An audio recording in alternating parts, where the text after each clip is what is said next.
Salve, popolo del tubo. E un saluto da Rosso Latterino. Io sono lo chef Rocco Cipriano e oggi prepareremo un piatto speciale che è stato inventato quasi per gioco da me e un mio ex collega di lavoro, che però ha conquistato tutti i commensali. E il piatto in questione è il risotto al cacao amaro, uvetta e peperoncino, con crostini al pepe. Andiamo a vedere come si fa.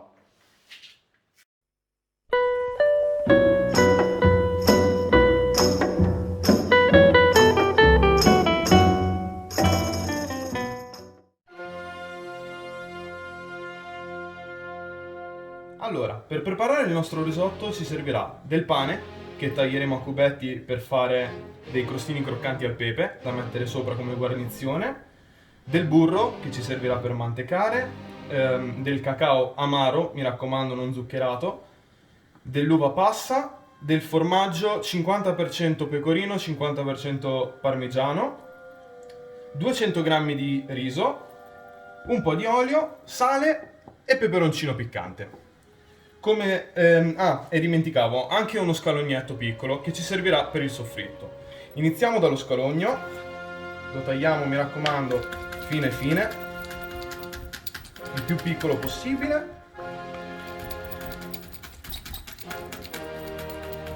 Ok, gli diamo una tritata al volo.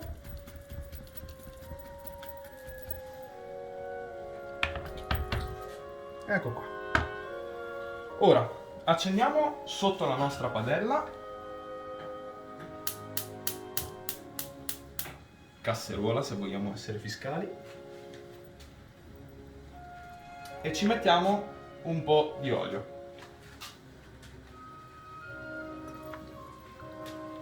All'incirca così. Aspettiamo che sia caldo e ci mettiamo lo scalogno. Allora, prendiamo lo scalogno, mettiamo dentro e aspettiamo che inizia a friggere, soffriggere. Ci aiutiamo con una marisa o leccapentole che quando metteremo il riso ci permetterà di non attaccare e quindi di amalgamare il meglio il tutto.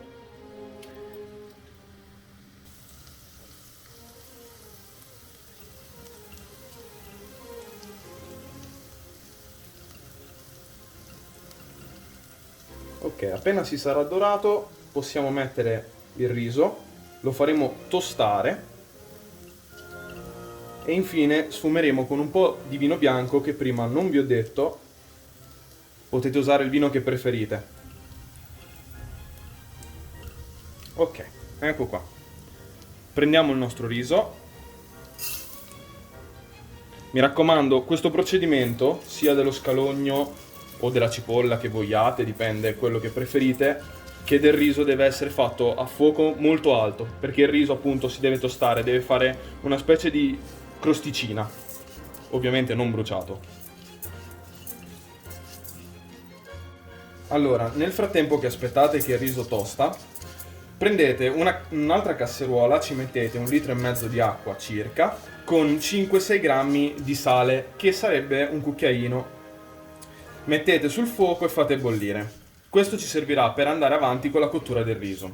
Adesso, il riso, notate che è tostato perché ha creato una specie di patina sul chicco. Ora possiamo andare avanti e mettere un po' di vino bianco per sfumare. Ecco qui. Mi raccomando, muovete sempre, soprattutto quando mettete il vino, perché inizierà ad attaccare moltissimo.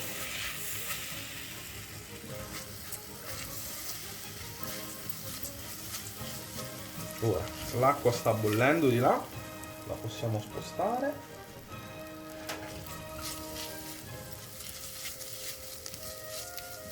Quando non avvertite più l'odore di alcol, sapete che potete iniziare a versare acqua per andare avanti con la cottura.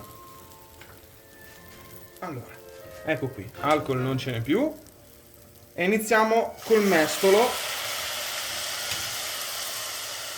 a versare acqua.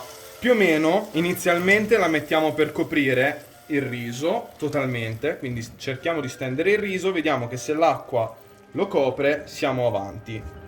Perfetto. Allora, ecco qui. Ora ci possiamo distrarre un secondo e cambiare postazione. Allora, quindi prendiamo il nostro pane per fare i crostini al pepe e lo tagliamo circa a cubetti così. Allora, mettiamo un po' di olio in una pentola antiaderente, inizialmente poco, accendiamo al massimo, okay.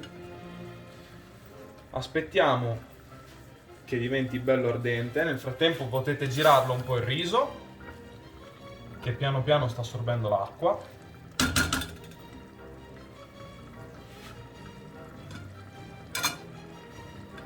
Perfetto. Prendiamo i nostri cubetti di pane e li mettiamo all'interno.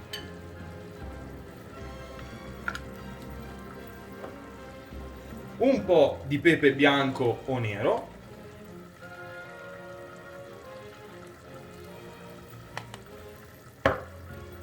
E un goccio di olio anche sopra. Allora, ora, vedete, l'acqua è stata assorbita. Continuiamo col mestolo. Considerate che più o meno questo riso, il carnaroli, ha bisogno di 15 minuti di cottura all'incirca. Poi dipende, perché se prendete anche il nano ne ha bisogno di 20. Io vi consiglio sempre o cannaroli o nano per il risotto. Allora, qui possiamo lasciare e invece i nostri crostini stanno andando. Ok, allora, i crostini sono pronti. Possiamo spegnere e li mettiamo da parte. E continuiamo col riso. Gli mettiamo un altro po' di acqua. Quando secca mettetela, mi raccomando. E abbiate sempre vicino un cucchiaio per assaggiare, perché io vi ho dato un tempo, ma ogni riso, ripeto, è diverso. Ora possiamo andare avanti con un po' di uvetta e un cucchiaio di cacao, un cucchiaino. Ok, questo più o meno già a metà cottura potete mettere il tutto senza problemi.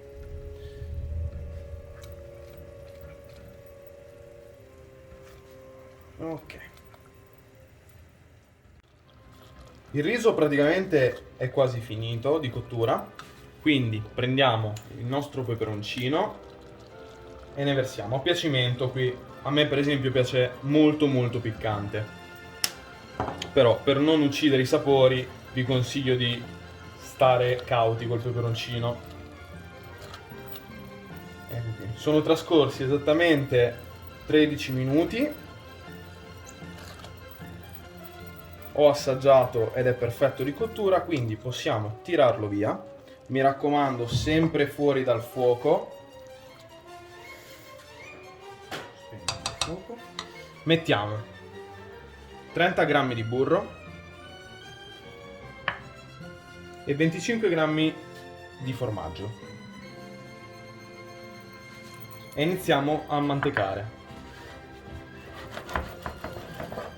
Perfetto, allora fa l'onda, quindi sappiamo che è mantecato bene. Adesso iniziamo con l'impiattamento.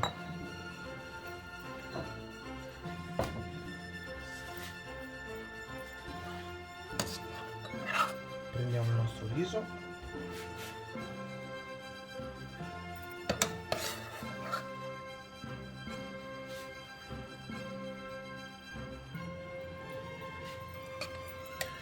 Due colpetti per spianarlo.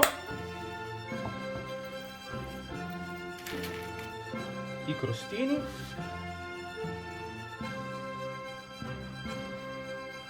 Ed ecco qua. Un goccio d'olio a crudo sopra.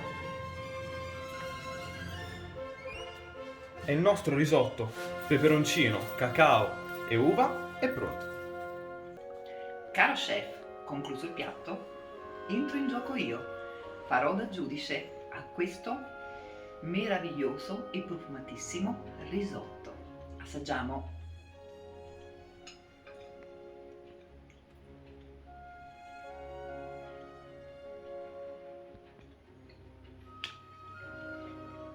Non ho parole. Stupendo, buonissimo, ve lo consiglio.